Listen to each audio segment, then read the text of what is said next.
Hare Nama Hare Nama eva kevalam Kalo nasteva nasteva nasteva gatiranyata.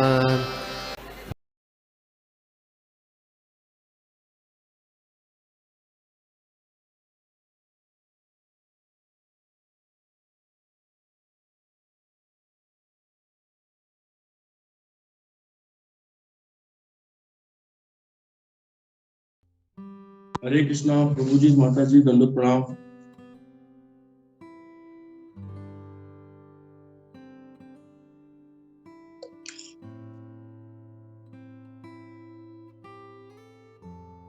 ओम अज्ञानतिमिरान्धस्य ज्ञानाञ्जनशलाकया चक्षुरुन्मीलितं येन तस्मै श्रीगुरुवे श्री चैतन्य मनोभीष्टं स्थापितं येन भूतले स्वयं रूपः कथामयं ददाति स्वपदं वन्दे अहं श्रीगुरो श्रीयुतपदकमलं श्रीगुरुन् वैष्णवांश्च श्रीरूपं साग्रजातं सहगण रघुनाथान्वितं तं सजीवं साद्वैतं सावधूतं परिजनसहितं श्री चैतन्य देवं श्री राधा कृष्ण पादां सहगण ललिता श्री विशाखान्वितस्य हे कृष्ण करुणा सिंधु दीनबन्धु जगत्पते गोपेश गोपिकाकान्त तप्त कांचन गौरांगी राधे वृंदावनेश्वरी विशुभानुसुते देवी प्रणमामि हरिप्रिय वाञ्छाकल्पतरुभ्यश्च कृपा सिन्धुभ्येव च पतितानां पावनेभ्यो वैष्णवेभ्यो नमो नमः। नमो विष्णुपादाय कृष्णपृष्ठाय भूतले श्रीमते भक्ति वेदांत स्वामिनिति नमः। नमस्ते सरस्वती देवी गौरवाणी प्रचारणे निर्विशेष शून्यवादी पाश्चात्य देशतारणे। जय श्री कृष्ण चैतन्य प्रभु नित्यानंद श्री अद्वैत गदाधर शिवासादि गौरभक्त। हरे कृष्ण कृष्ण कृष्ण हरे हरे हरे राम हरे राम। हरे कृष्णा प्रभु जी, मेरा आवाज आ रहा है ना वहाँ पर? जी प्रभु। थैंक यू थैंक यू प्रभु जी। मैं आप सबका हार्दिक स्वागत करता हूँ कि आप हमें हमेशा मौका देते हो साधु संघ ऑनलाइन का कुछ बोलने का, और इस बहाने कुछ स्टडी करने का मौका मिलता है। आज की स्टडी बहुत शॉर्ट पीरियड में हुई है। मुझे आइडिया नहीं था कि आज मेरी क्लास है, मैंने वो स्टिल देखा नहीं था, है ना। फिर बाद में सुबह को पता चला कि मेरा ही है, तो देखता हूँ मैं प्रभु जी जैसा भी है। 3.2.27 का आज का श्लोक है, जिसमें उद्धव जी और विदुर जी के बीच में वार्तालाप जो हो रही है, चर्चाएं चल रही है भगवान श्री कृष्ण का स्मरण। तो उसमें भगवान श्री कृष्ण के स्मरण के लिए हो रहा है। और जो हम भी ये ऑनलाइन में भाग करते हैं, तो हमारा भी एकमात्र उद्देश्य ये रहता है कि किसी तरह येन केन प्रकार हमारा जो बुद्धि, हमारा मन किसी भी तरीके से भगवान श्री कृष्ण में मति लगी रहे हमारी। इसीलिए गोपाल जी के सारा मूवमेंट बना हुआ है। सुबह शाम, सुबह के 3-4 घंटे, शाम के 2-3 घंटे हम किसी भी तरह से एंगेज रहे भगवान में। तो इसमें ये जो आज का श्लोक है बहुत ही अच्छा श्लोक है। परितो वसपहि वसान चारयन विहरत विभु यमुनोपवने कुजद्वीज संकुलित अंग्रीपे। अपने बाल्यकाल में सर्वशक्तिमान भगवान ग्वाल बालों तथा बछड़ों से घिरे रहते थे। इस तरह वे यमुना नदी के तट पर सघन वृक्षों से आच्छादित तथा चहचहाते पक्षियों की ध्वनि से पूरित बगीचों में विहार करते थे। तात्पर्य भाई शिलापुर।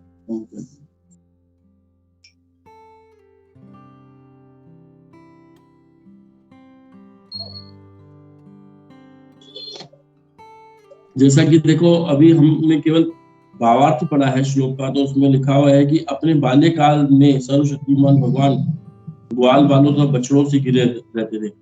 यानी कि इससे हमें साफ साफ पता चलता है कि भगवान श्री कृष्ण भी भक्तों के बिना नहीं रह सकते हैं, है ना।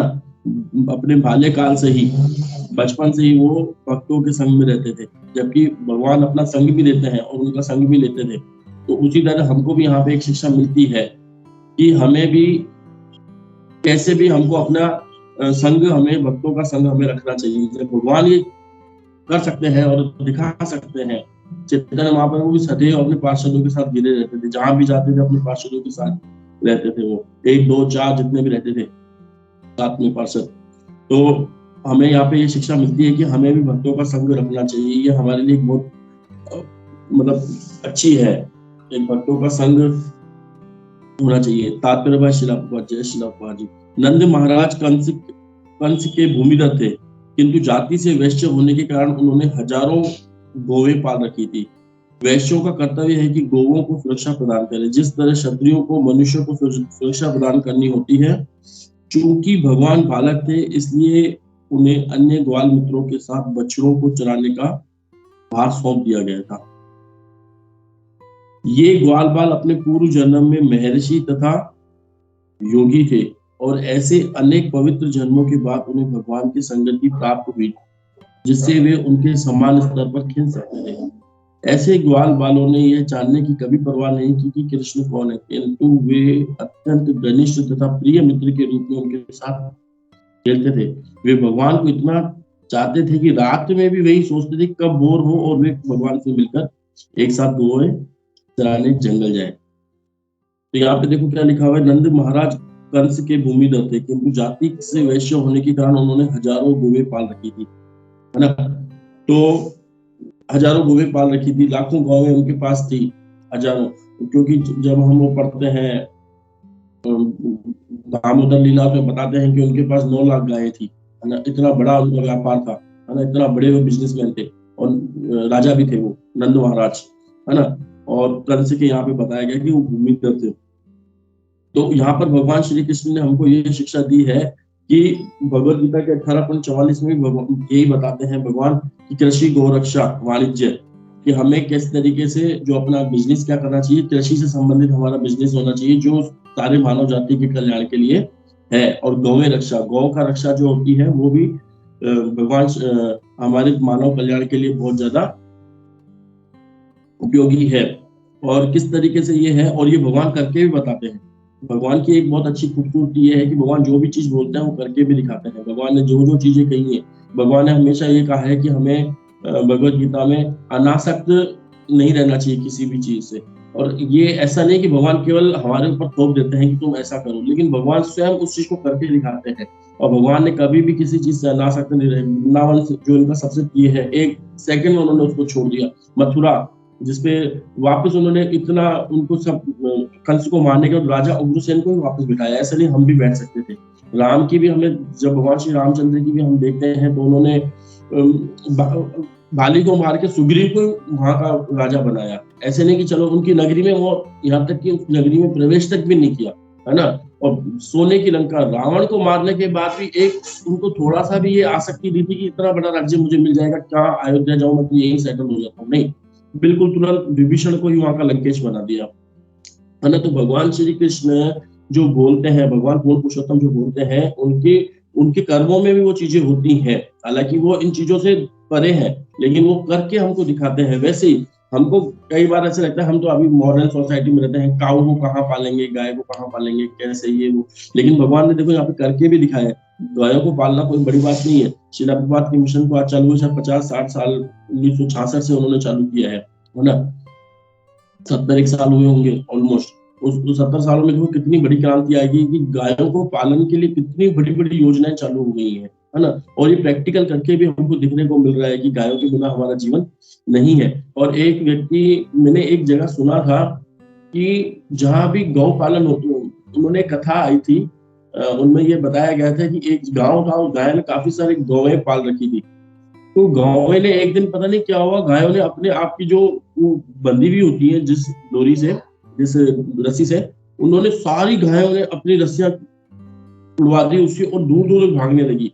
जब गांव वालों को पता चला कि एकदम से क्या हो रहा है, तो वो भी उनके पीछे पीछे भागने लगे और वो काफी दूर तक गायें चली गई और उनके पीछे तक चले गए। थोड़ी देर के बाद पता चला कि उस गांव में बहुत बड़ा भूकंप आया, काफी विनाश हुआ है। तो ये भी एक बहुत बड़ी ज्ञान है कि गायों को पहले से सूचित हो जाता है कि यहाँ भूमि कंपन में उनके जो नीचे पैरों में वो जो लगे हुए होते हैं। ये यूएसए से द्वारकाधीश प्रभु जी आए थे, उन्होंने हमें ये कथा सुनाई थी। द्वारकाधीश प्रभु जी यूएसए से, उन्होंने बोला गायों के नीचे एक खुर होता है, उन खुरों से उनको पहले से अनुभूति हो जाती है कि यहाँ कुछ दुर्घटना होने वाली है। तो वो वहां से भागती है, उनके पीछे पीछे वो भी भागते हैं और यहाँ पर, और उस तरह से उन सबकी जान बच जाती है। और गायों का दूध नहीं होता है। इसके लिए भी एक मेरे को व्याख्यान यहाँ पे याद आ रहा है कि एक बार स्वामी विवेकानंद जी अमेरिका गए थे, तो उनसे किसी ने पूछा था कि आपके वहां पे सबसे अच्छा दूध कौन से जानवर का होता है, तो उन्होंने बोला भैंस का। तो उन्होंने दोबारा पूछा, नहीं आप शायद सही नहीं बता रहे हो, मैं वापस पूछता हूँ आपसे, आपके वहाँ सबसे अच्छा दूध कौन से जानवर का होता है? बोले भैंस का। बोला हमने सुना है भारत में गायों को ज्यादा प्राधान्यता दी जाती है, गायों का दूध होता है। तो स्वामी विवेकानंद जी ने कहा कि आपका प्रश्न ही गलत है, आपने पूछा कौन से जानवर का, गाय हमारा जानवर नहीं, गाय तो हमारा माता है, हमारे प्राण है हमारे, तो उनका दूध, और दूध भी नहीं है उनका, उनका तो अमृत होता है। गायों का दूध दूध नहीं होता, वो तो अमृत होता है, हमारे जीवन के लिए अमृत होता है। और यहाँ तक भी लिखा हुआ है कि गायों का दूध जो होता है, हमारे सूक्ष्म तंतु जो होते हैं बुद्धि के, वो उनको बढ़ावा मिलता है, जिससे हमारी बुद्धि आगे बढ़ती है। और इसीलिए हमको गायों का दूध हमारे लिए अमृत के तुल्य होते हैं। और हमारे पास भी जो कुछ किसान लोग काम करते हैं, जो यहाँ पे लेबर क्लास आती है, किसान है, बाहर से आते हैं, तो उनसे भी कई बार मेरी चर्चा चलती है इस बारे में। तो वो हमें ये बताते हैं कि जो भैंस होती है, वो भैंस अगर आप 1 किलोमीटर दूर छोड़ के आ जाओ आप, वो वापस आपके घर पे नहीं आ पाएगी, उसकी बुद्धि इतनी होती है। काफी सारी उन्होंने विशेषता, मतलब गायों की विशेषताएं बताई और उसकी बताई। गाय और भैंस कहीं भी बैठ जाएगी, मतलब गंदगी को अपनी पूंछ से साफ नहीं करेगी, कहीं भी बैठ जाएगी वो, लेकिन गाय जहां भी बैठेगी अपनी सफाई करके बैठेगी, ठीक है ना। गाय अपने बछड़ों को दूध पिलाएगी, उनके, और गाय जो भैंस होगी उनको अपने बछड़ों के प्रति मोह नहीं होता है, और लेकिन गायों को अपने बछड़ों के प्रति बहुत ज्यादा मोह होता है। ऐसे करके काफी सारी क्वालिटीज हमने निकाली थी। और वो भूलने की उनके अंदर बहुत ज्यादा बीमारी होती है भैंस को, वो कहीं भी छोड़ के आ जाओ, गंदगी में कहीं भी ना लेगी वो जाकर के, कहीं भी गंदे पानी में ये हो, है ना। और गाय बहुत साफ सुथरे तरीके से रहती है। तो इससे हमको पता चलता है कि हम अपने बच्चों में अगर हमको मोह लाना है, उनके लिए प्रेम करना है, तो हमको गायों का दूध ही पीना चाहिए। और भगवान श्री कृष्ण भी गायों के दूध को पीते थे। यहाँ तक कि एक पिक्चर तो हमारे मंदिर में ऐसी लगी हुई है कि जहाँ भगवान श्री कृष्ण गाय का दूध निकाल रहे हैं, वो दूध डायरेक्ट बलराम जी के मुख में जा रहा है, ऐसे लाइन लगी हुई है और सीधा मुख में जा रहा है भगवान। तो यहाँ पर हमको ये विशेषता भगवान बता रहे हैं कि केवल हमारा जीवन जो है और गौ रक्षा और कृषि पर ही आधारित है ना। और आज भी हम देखते हैं कि भारत कितना सारा गेहूं बहुत बाहर विदेशों को एक्सपोर्ट करता है। तो ये हमारी एक क्वालिटी है कि हम आध्यात्मिकता, गौ रक्षा, इसी के पीछे हम आज हमारा भारत देश आगे की तरफ है। और भी अगर हम देखें इस चीज में कि भगवान श्री कृष्ण ने ये जो हमको करके दिखाया, और उसके नीचे अगर हम और आते हैं, इसलिए उन्हें श्रीला प्रभुपाद जी बार बार हमें ये बात बोला करते थे कि हम ये जो नट बोल्ट, ये जो फैक्ट्रियों में नट बोल्ट बनते हैं, ये लोहा बनता है, ये बनता है, ये हमारे खाने के लिए काम के नहीं है, ठीक है। खाना हमारे काम आएगा कौन सा? केवल अन्न ही काम आता है, केवल अन्न पे ही हमको ध्यान देना चाहिए, केवल उसी में ही हमको रोजगार बढ़ाना चाहिए।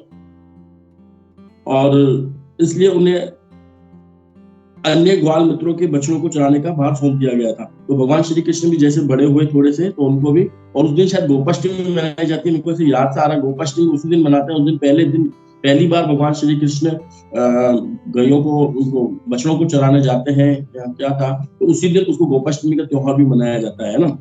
तो अब जो नीचे लिखा हुआ है, जो ये ग्वाल बाल अपने पूर्व जन्म में महर्षि तथा योगी थे, और ऐसे अनेक पवित्र जन्मों के बाद उन्हें भगवान की संगति प्राप्त हुई थी, जिससे वे उनके साथ समान स्तर पर खेल सकते थे।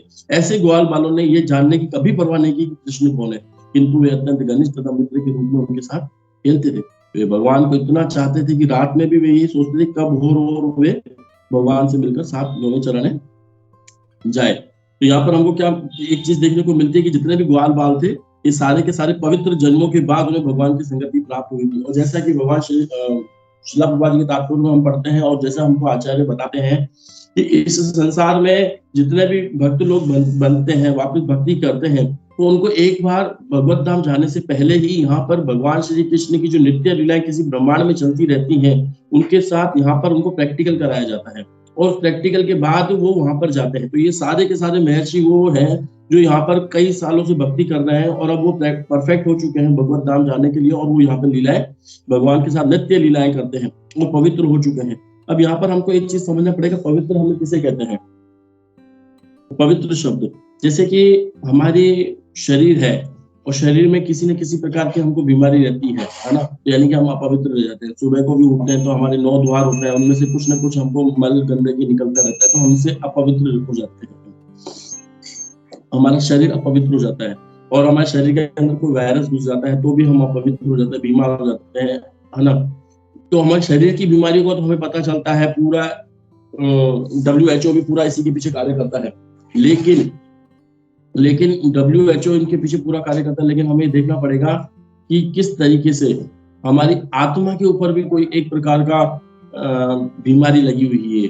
वो बीमारी उसी की वजह से हमारी आत्मा अपवित्र है। जैसे हमारे शरीर पे किसी के कोढ़ हो जाए तो दूर से उनको दिखता है, अरे ये कितना कोढ़ी व्यक्ति है, इनके साथ हम नहीं रहेंगे, है ना। वो बीमारी हमको दिखती है। लेकिन यहाँ पर इस ब्रह्मांड, इस लोक में जहाँ हम बैठे हैं और अभी हम जहाँ से बाहर निकलेंगे, थोड़ी देर के बाद अपने अपने कार्यों पे जाएंगे, जितने भी मनुष्य, पक्षी, पक्षु हमें दिखेंगे बाहर, तो हमको उसके शरीर हमको दिखेगा, कोई हार्डवेयर के हिसाब से बहुत अच्छा दिखेगा हमको, लेकिन उसका जो सॉफ्टवेयर यानी कि जो उसके अंदर मन, बुद्धि, अहंकार है ना, वो दूषित है, उसकी आत्मा है ना, वो दूषित है। वो बीमारी केवल शिला प्रभुपाद जैसे आध्यात्मिक डॉक्टर आकर के हमको सुधार सकते हैं, और वो हमें ऐसे चक्षु देते हैं जिससे हमको वो बीमारी दिखती है और हमको एहसास होता है कि हाँ, हम बीमार है। नहीं तो हमें कभी एहसास ही नहीं हुआ इस चीज का कि हम इतने सालों से कभी हमें इस तरीके से बीमारी भी आती है। केवल हम अपने शरीर को ही सब कुछ मान करके उसी से ही हम चलते आगे दुनिया बढ़ती है। लेकिन शिला प्रभुपाद जी ने आकर के कुछ नया हमें दिया कि नहीं, हम ये शरीर नहीं, हम आत्मा है, और आत्मा के पीछे भी एक बीमारी फंसी हुई है, काम, क्रोध, लोभ, मोह की। और काम, क्रोध, लोभ, मोह की बीमारी जाएगी तब जाकर के हम शुद्ध होंगे। बाकी असली शुद्धता यही है कि हम किसी भी तरीके से भगवान के भक्तों का संग करें। अब हम थोड़ा और आगे चलते हैं। यमुना के किनारे सारे सुंदर बगीचे थे, जो आम, कटहल, सेब, अमरूद, नारंगी, अंगूर, बेर, ताड़ फल के पेड़ों तथा अन्य कई पौधों और सुगंधित पुष्पों से भरे पड़े थे। चूंकि ये जंगल यमुना के तट पर था, अतः स्वाभाविक है कि यहाँ बतख, सारस तथा वृक्षों की शाखाओं पर मोर होते थे। ये सारे वृक्ष तथा पक्षी, पशु पवित्र जीव थे, ये भी पवित्र है ना, जो वृंदावन के दिव्य धाम में भगवान को एवं नित्य संगी ग्वाल वालों को आनंद प्रदान करने के लिए थे। अब यहाँ पर मेरे को एक ही चीज समझ में, जो मैं आपको बता सकता हूँ, कि जब भगवान श्री कृष्ण यहाँ पर थे तो यहाँ पर इतनी सारी नेचुरल था, जो हमको यहाँ पे हमने पढ़ा कि वहाँ पे आम, कटहल, सेब, अमरूद, नारंगी, अंगूर, बेर, ये सारे पेड़ हमने वहाँ पे देखे हैं। कभी भी हमने यमुना वृंदावन जाते हैं तो वहाँ पे आम के पेड़ भी हमको दिखे होंगे, कटहल के भी दिखे होंगे, अमरूदों के भी दिखे होंगे, नारंगियों के भी दिखे होंगे, अंगूरों की बेल भी दिखी होगी, है ना। लेकिन यहाँ पे सेव शब्द का जो प्रयोग आया, ये मेरे को थोड़ा आश्चर्य, कि सेव शब्द, मेरे को जितना आइडिया है, सेव शब्द जो ये फल होते हैं, ये फल केवल, जो सेव एप्पल होता है, ये केवल कश्मीर साइड या जो ठंडक होती है वहीं ये निकलता है ना। मेरे को जितना आइडिया है, जो मैं समझा हूँ, वो मैं आपसे पूछा हूँ। मेरा प्रश्न भी है आपसे कि जो ये सेव, जो एप्पल होता है, ये मेरे हिसाब से, मैंने जितना सुना है, मेरी जितनी स्टडी है, केवल ये आम जगहों पर नहीं होते हैं, ये केवल वहां होते हैं जहाँ ठंडक जगह होती है, कश्मीर होते हैं ना, उस साइड से आते हैं ये। लेकिन ये सेव भी हमको वहां मिले, यानी कि भगवान श्री कृष्ण जहाँ है वहां संपूर्णता होती है, वहां किसी चीज का अभाव नहीं होता है। ये चीज मेरे को जो नोटिस किया, मैंने वो किया। आप लास्ट में मुझे इस चीज का भी आप उत्तर दे सकते हैं। दो प्रश्न है मेरे इसमें। एक तो नंद महाराज कंस के भूमिधर थे, तो गोपी मनोहर प्रभु बताएंगे हमें कि भूमिधर क्या होता है ना, और सेव वही होता है या कहीं भी हो जाता है, इस चीज का मुझे आइडिया नहीं है। अब हम और आगे चलते हैं। लास्ट पैराग्राफ है। भगवान ने अपने संगियों के साथ छोटे शिशु की तरह खेलते हुए अगासुर, बकासुर, प्रलंबासुर तथा गर्दभासुर असुरों का वध किया। यद्यपि वे वृंदावन में एक बालक के रूप में प्रकट हुए थे, किंतु वास्तव में वे अग्नि की ढकी हुई लपटों के तुल्य थे। आग की एक चिंगारी ईंधन से मिलकर भीषण अग्नि उत्पन्न कर सकती है। उसी तरह भगवान ने नंद महाराज के घर अपने बाल्यकाल से आरंभ करके इन सभी महान असुरों का वध किया। भगवान के बाल्यकाल की क्रीड़ा स्थली वृंदावन की भूमि आज भी है, और जो कोई भी इन स्थानों में जाता है वह वही दिव्य आनंद प्राप्त करता है।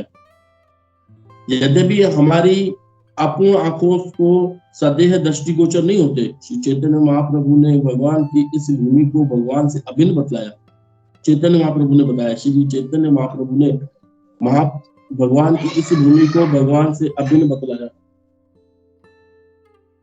अतः भक्तों द्वारा यह पूजनीय है। इस उपदेश को चैतन्य महाप्रभु के अनुयायी, जो गौड़ीय वैष्णव कहलाते हैं, विशेष रूप से मानते हैं, क्योंकि यह भूमि भगवान से अभिन्न है। अतः उद्धव तथा विदुर जैसे भक्तों ने 5000 वर्ष पूर्व इन स्थानों का भ्रमण किया, जिससे वे दृश्य या अदृश्य भगवान से प्रत्यक्ष संपर्क स्थापित कर सके। आज भी भगवान के हजारों भक्त वृंदावन के इन पवित्र स्थानों में भ्रमण करते हैं और इस तरह भगवत धाम जाने की तैयारी करते हैं। तो यहाँ पे देखो बता रखा है कि भगवान ने अपने संगियों के साथ छोटे शिशु की तरह खेलते हुए अगासुर, बकासुर, प्रलंबासुर तथा गर्दभासुर असुरों का वध किया।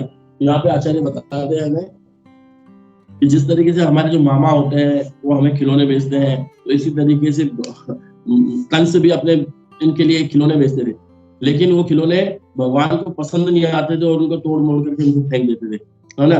तो वो खिलौने क्या क्या है देखो, हमने कि पूतना को भेजा सबसे पहले इन दोनों ने, छोटी सी उम्र में 6 दिन के अभी बालक थे और पूतना को भेजा, है ना।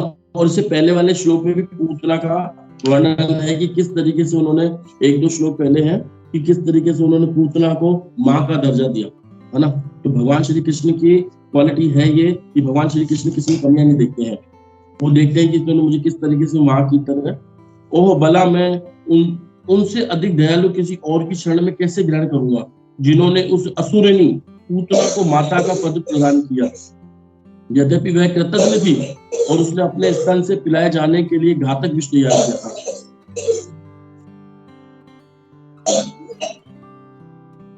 तो उन्होंने पूतना का वध किया और एक बकासुर आया था बगुले के रूप में, उनका वध किया, और अघासुर आया था सांप के रूप में, उसका वध किया। प्रलंबासुर का वध जो यहाँ पे वर्णन किया हुआ है उसका वध बलराम जी ने किया। तो अघासुर का वध कैसे किया, सांप का, एक बहुत बड़ा सांप का मुंह खुला हुआ था और कई लोग, भक्त लोग सोच रहे, जो ग्वाल वाले थे वो सोच रहे थे कैसे एक सांप की तरह दिख रहा है, एक ऊपर एक मुंह था आकाश की तरफ, एक नीचे की तरफ मुंह था, एक कई लोग सोच रहे थे गुफा है, चलो देखते हैं अंदर जाकर के ऐसी कैसी गुफा है, पहली बार हमने देखी है, आज तो हम जाएंगे। तो कई भक्तों को, कई बालकों को डर भी लग रहा था, लेकिन कई बालक ये भी बोल रहे थे अरे हमें डरने की कोई आवश्यकता नहीं, कृष्ण हमारे साथ है, जब तक हमारा अमंगल नहीं होगा हमें अंदर जाना चाहिए।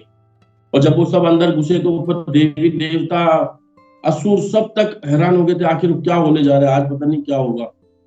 और एक टाइम ऐसा आता है कि भगवान श्री कृष्ण उसके अंदर चले जाते हैं, और चले जाते हैं तो और वो अपना मुंह बंद कर देता है, और सब लोग सब जो बालक ग्वाल बाल डरने लग जाते हैं। और फिर भगवान श्री कृष्ण अपना विस्तार इतना करते हैं, इतना करते हैं, इतना करते हैं कि उनका शरीर फटने लगता है और उनकी प्राण वायु एक सर के यहाँ से निकल जाती है और उनका वहां पे अंत होता है। और काफी सालों तक वो शरीर वहीं का वहीं रखा हुआ रहता है और सर के धूप में गल जाता है। और इसमें एक चीज बहुत अच्छी थी, यद्यपि वे एक बालक के रूप में प्रकट हुए थे, किंतु वास्तव में वे अग्नि की ढकी हुई लपटों के तुल्य थे, है ना। वो अग्नि की लपटें जो अंदर थी भगवान के, वो किसी को दिखती नहीं थी, वो ढकी हुई थी, है ना। वो हमेशा ढकी हुई रहती हैं, लेकिन भगवान कभी भी प्रकट होकर के, जैसे एक खंबे के अंदर से भगवान नरसिंह उग्र रूप में प्रकट होकर आ जाते हैं।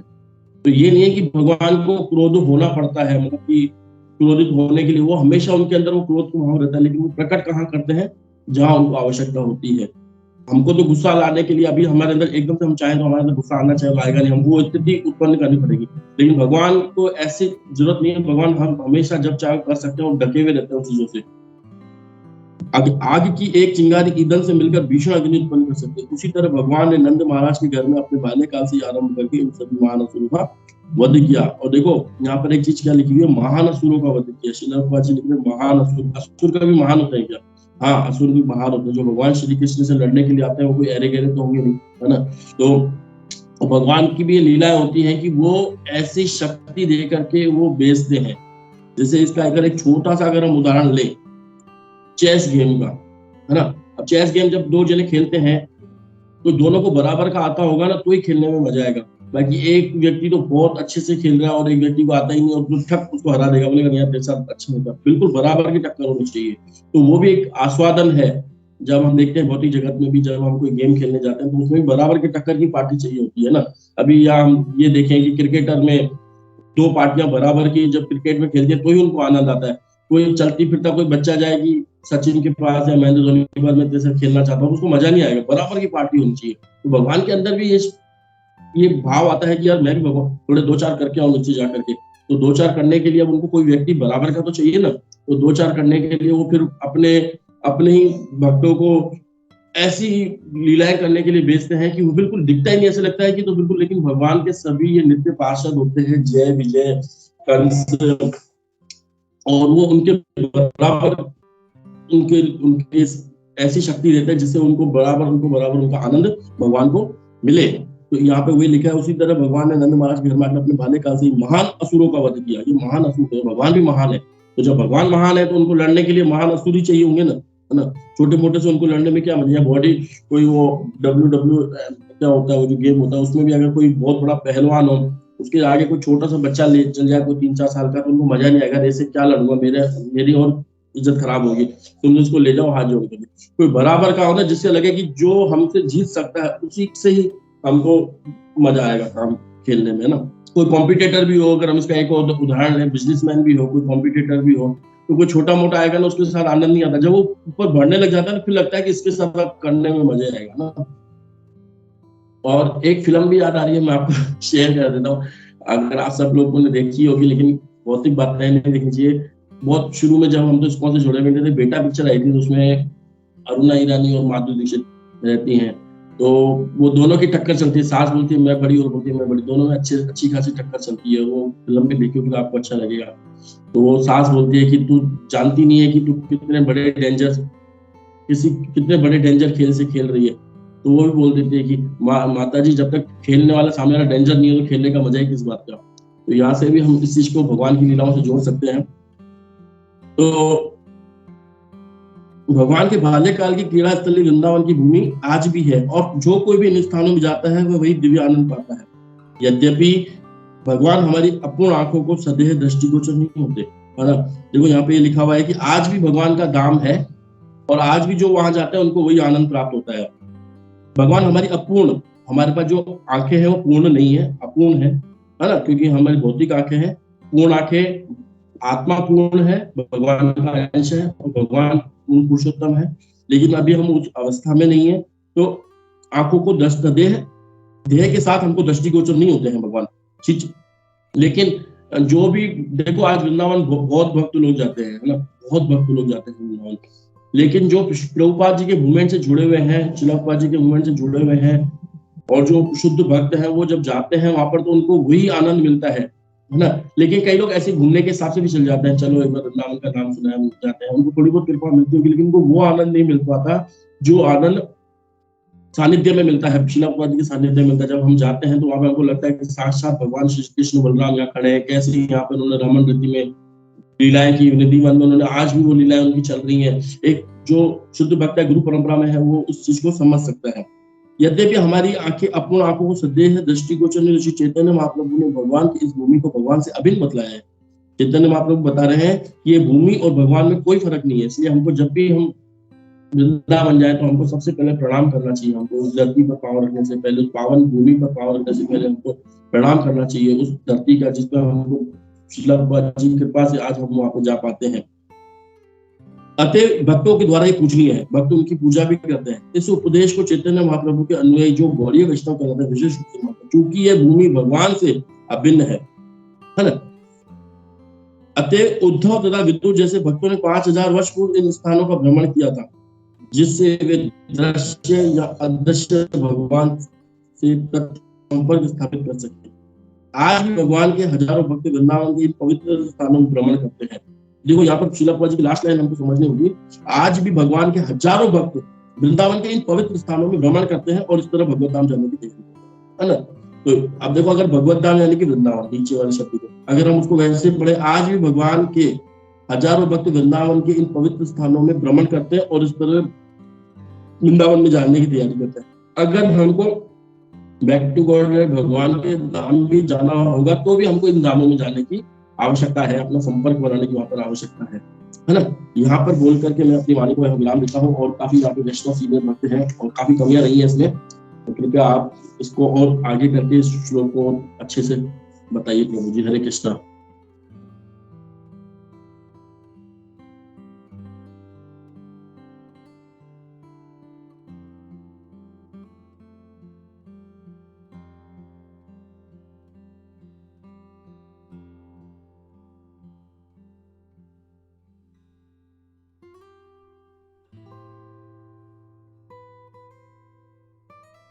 हरे कृष्णा। कौन है अपने स्पीकर आज के? हरे कृष्णा प्रभु जी। आई थिंक फर्स्ट जया माता जी एंड देन मेरा प्रभु जी। Okay, I think she is not ready, so you can start speaking, Mataji. Okay, Prabhuji, Hare Krishna. Vishwambar Prabhuji, thanks once again for a excellent lecture. इसमें a few points मुझे बहुत अच्छा लगा. First point आपने कहा कि ये असत संग त्याग या संग त्याग is actually very important progress करने के लिए. And दूसरा आपने गो रक्षा का बहुत अच्छा examples देके विवेकानंद जी का भी example देके दिया था. जैसे मिल्क को अमृत एंड इसको हम पक्षी नहीं मानते हैं माँ जैसा मानते हैं. एंड तीसरा पॉइंट लीडिंग बाय एग्जांपल क्यों कृष्ण भगवान ही goes through like an ordinary human being. क्योंकि 3.21 में भगवद गीता में भी ये भी कहा गया है कि यद्यत आचरित श्रेष्ठ. So people also follow a great personality. And अपने ये पॉइंट भी बहुत अच्छा था, ये एनालॉजी. जैसे बॉडी के लिए डिसीज होते हैं हम वो देख सकते हैं, पर सूक्ष्म शरीर का जो डिसीज होता है जैसे काम क्रोध मोह, प्रभुपाद जैसा somebody great soul spiritual master will have to lead us and show it to us वो शुद्ध होने के लिए.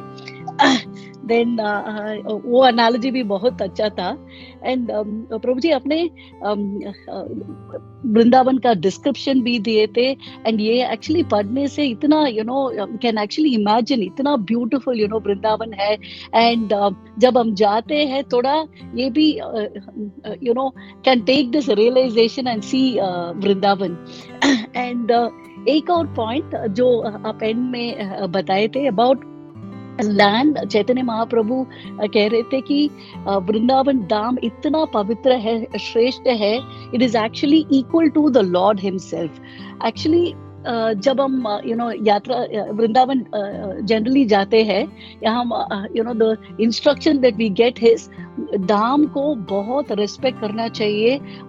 इसको दंडवत प्रणाम करके एंटर करना चाहिए. एंड जब हम धाम को छोड़ते हैं अब माफी मांगना चाहिए. माफी भी ऐसा नहीं अगर हम मैंने कुछ गलती किया, पर ऐसा मान के हमने जरूर गलती किया है, सो इसलिए भगवान मुझे मुझे माफ कर दीजिए.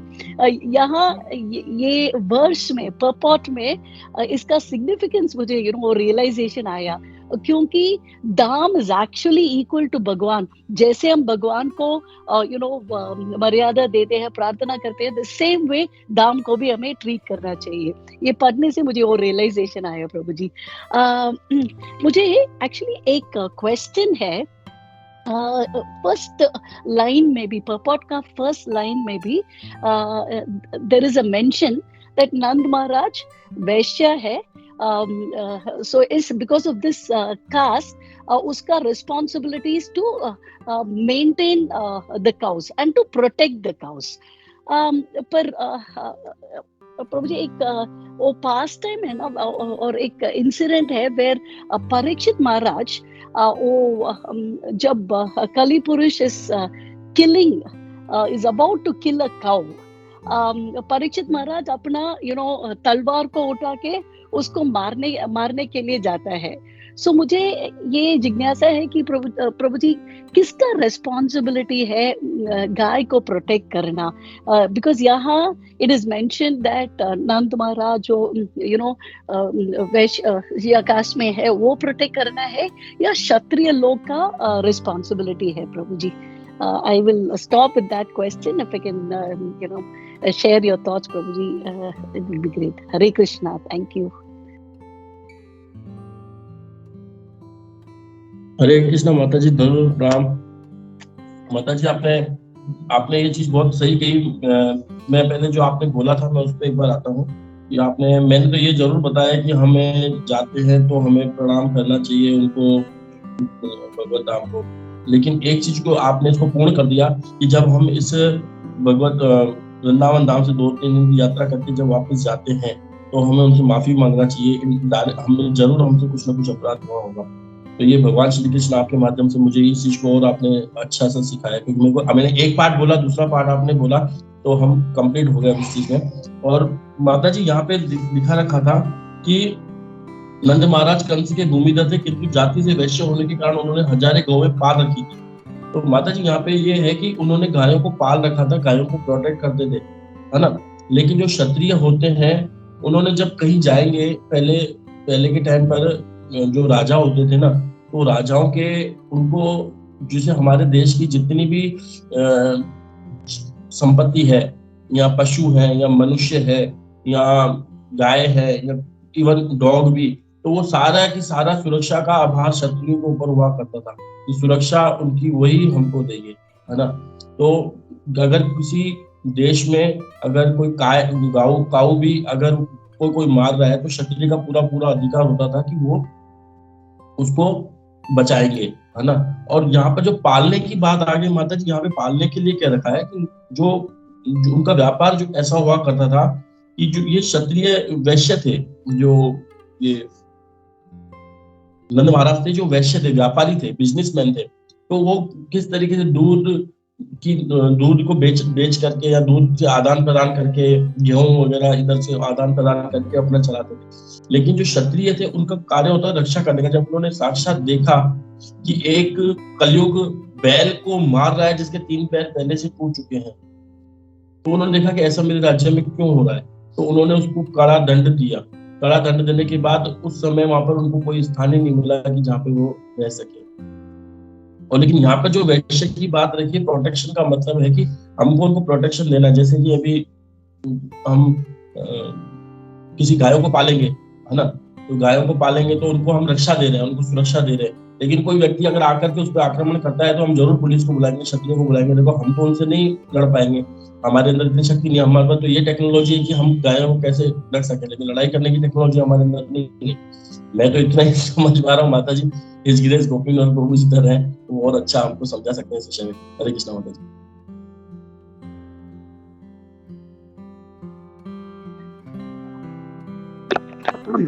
हरे कृष्ण। या तो सबसे पहले तो मैं आपको धन्यवाद देना चाहता हूँ कि एक तो इतना कुछ कंफ्यूजन था शेड्यूल में, बट एनीवे आपने इसको इमरजेंसी में लिया, तो थैंक यू इसके लिए बहुत बहुत धन्यवाद। और ऐसा नहीं है कि मतलब खाली जस्ट पढ़ा हम लोगों ने, but it was very nicely, बहुत अच्छे से आपने इसको प्रेजेंट भी किया। और दूसरा बात ये बोलना चाहता हूँ कि वो जो पिक्चर का आपने जो कनेक्ट किया, एक्चुअली नॉर्मली हम लोग ऐसा नहीं करते, लेकिन आप इतना क्या बोलते हैं ना, इतने अच्छे तरीके से बताते हैं और फिलोसफी उसको कनेक्ट करते हैं, तो बहुत अच्छा लगा और हंसी भी आया सुनने के लिए। तो it was also very nice, क्योंकि कभी कभी हम लोग करते हैं ऐसा, कोई मटेरियल एग्जांपल लेते हैं, कोई फिलोसफी, क्योंकि हाई चीजें कभी कभी समझ में नहीं आती है, तो जो साधारण हम लोग जन सामान्य में देखते हैं उससे कनेक्ट करते हैं, तो वी कैन कनेक्ट। और तो वो एक अच्छा लगा। दूसरा जो था, जो एक माता जी का जो प्रश्न था, माता जी ने भी बहुत अच्छा सा जो धाम के बारे में बताया कि जाते हुए तो प्रणाम करना ही चाहिए, लेकिन हम लोग जब निकलते भी हैं तो भले मतलब हम लोग अनजाने में इतने अपराध करते हैं, तो वो हम लोग को, क्योंकि वो भी साक्षात भगवान कृष्ण ही हैं, तो उनको क्षमा मांगते हुए हमको वहां से निकलना चाहिए। That was also very nice point. और ये जो प्रश्न था, एक्चुअली मैं भी जब पढ़ रहा था, ये जब स्टडी कर रहा था, तो मेरे भी दिमाग ये है कि बट मतलब ना, तो कैसे है कि जैसे भगवान भगवद गीता में कहते हैं 8वें अध्याय में, कृषि गोरक्षा वाणिज्य, यानी कृषि करना यानी फार्मिंग, गोरक्षा करना यानी गौओं की रक्षा करना, और वाणिज्य यानी उनको जो ट्रेडिंग वगैरह है वो करना है। तो यहाँ पे गोरक्षा bye Vysya community is in the sense कि अगर कोई मतलब गाय मतलब जो है, they keep under their protection, उसको गिविंग फूड, उसका ध्यान रखना, या मतलब जो भी है, मतलब काउ प्रोटेक्शन हर तरह से। तो जो माता जी ने जो कनेक्ट किया है परीक्षित महाराज का कि तलवार निकाल लिया, तो that is duty of a kshatriya. मतलब जो वैश्य हैं वो उस तरह से रक्षा नहीं करते, दे गिव प्रोटेक्शन।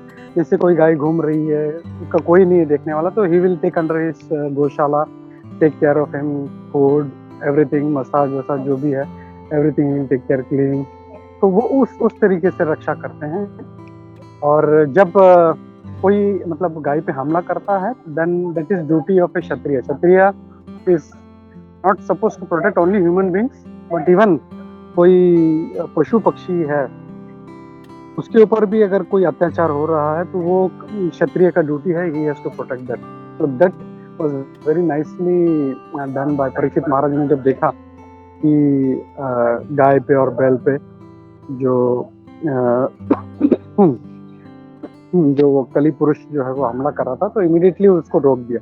मतलब वो मारने ही वाले थे, लेकिन कली पुरुष ने जब क्षमा मांगा तो ही स्टॉप्ड. तो दोनों का प्रोटेक्शन में इज डिफरेंस. मतलब एक जो है उसको अपने संरक्षण में लेते हैं वैश्य, और क्षत्रिय जो है जो प्रोटेक्शन करना होता है तो ही will take sword and if required he will kill. तो वो उस सेंस में हमको समझना चाहिए. I hope that answers your doubt Vaijayanti माता जी. हरे कृष्णा. हरे कृष्णा प्रभु जी. Yes, it's very clear now प्रभु जी. विश्वम्बर प्रभु जी का एग्जाम्पल भी about going to the police protection के लिए. सो द वर्ड प्रोटेक्शन का दैट इज वेरी इंपॉर्टेंट. कैसे हम द वर्ड प्रोटेक्शन समझते हैं. सो वैश्य का पालन पोषण में ऐसा प्रोटेक्शन करते हैं. अगर कोई हमला होता है तो it becomes the duty of the kshatriya. Thank you very much Prabhu ji. Hare Krishna. Land holder. Prabhu ji, जैसे कंस जो राजा थे और नंद महाराज वहाँ के राजा थे, गोकुल के नंदगा के, लेकिन उन्हें कंस को टैक्स देना पड़ता था. तो वो इसीलिए उन्हें भूमिधर, कंस की भूमि है इसलिए उन्हें टैक्स देना पड़ता था. कंस के भूमिधर थे. हरे कृष्णा. जैसे यहाँ पर अभी है सेंट्रल गवर्नमेंट के अंडर में रहती हैं स्टेट गवर्नमेंट, तो वैसे ही रहता होगा. स्टेट गवर्नमेंट में होंगे और नंद महाराज सेंट्रल गवर्नमेंट में होंगे.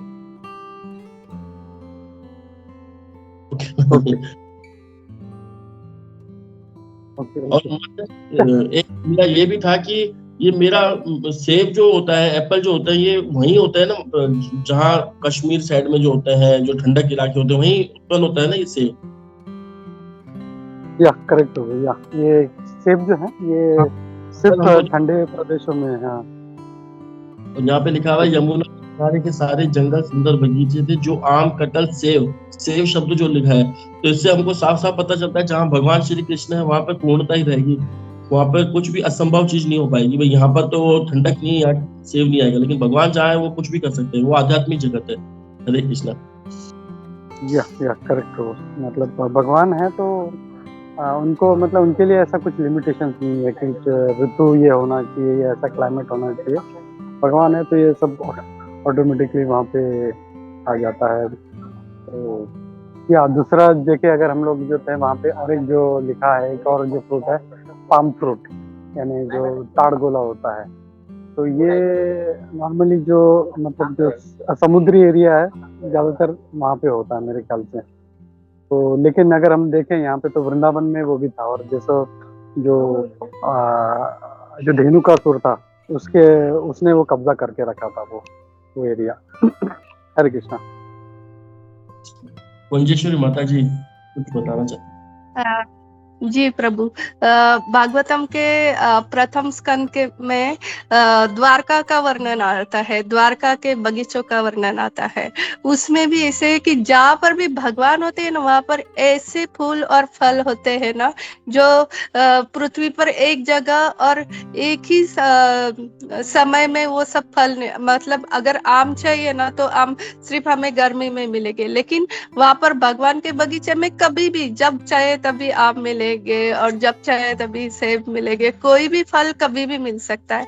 वो द्वारका का वर्णन है बगीचे का. तो उसमें जिधर भी भगवान रहते हैं वहां पर सब कुछ परिपूर्ण हो जाता है. जैसे कि अभी यमुना के तट का वर्णन है तो उसमें सब सारस पक्षी है, मोर है, जो भी है सब अभी तो दिखने नहीं मिलते, सिर्फ मोर रह गए, बाकी सब नहीं. तो जहाँ पर भगवान होते हैं सब कुछ आ जाता है. हरे कृष्णा.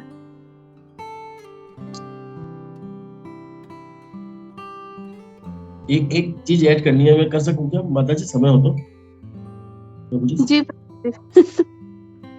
देखो माता जी, एक मेरे को यहाँ पर मतलब ऐसा महसूस हो रहा है कि इस भौतिक जगत में हर व्यक्ति भगवान बनने की कोशिश कर रहा है ना.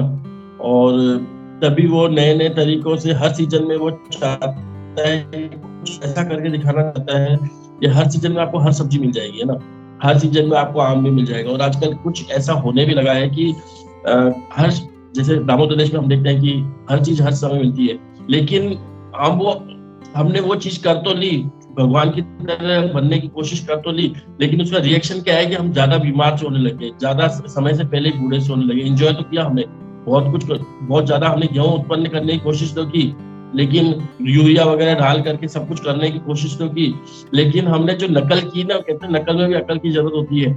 तो अगर हमको असली नकल करनी है, तो ये जो मार्ग हमने अपना रखा है, जो भगवान के धाम में जाकर के असली जो करना है ना, हमको असली मार्ग है।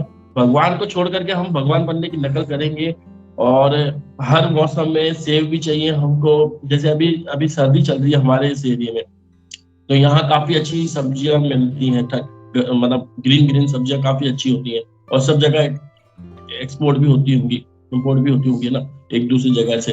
तो हमको उसी का आस्वादन लेकर के उसी में संतुष्ट रहना चाहिए, अगर हमें भगवान के पास जाना है तो। बाकी हम केवल भगवान के पास नहीं जाकर के हम केवल कि हम अपने आप को ऐसा बनने की कोशिश, भगवान बनने की कोशिश करें, भगवान के भक्त बनेंगे तो भी हमें उस सेम क्वालिटी मिलेगी और परफेक्ट रूप में मिलेगी। लेकिन अगर हम भगवान बनने की कोशिश करेंगे तो हम औंधे मुंह गिरेंगे। बस मैं यही बताना चाहूंगा। हरे कृष्ण माता जी।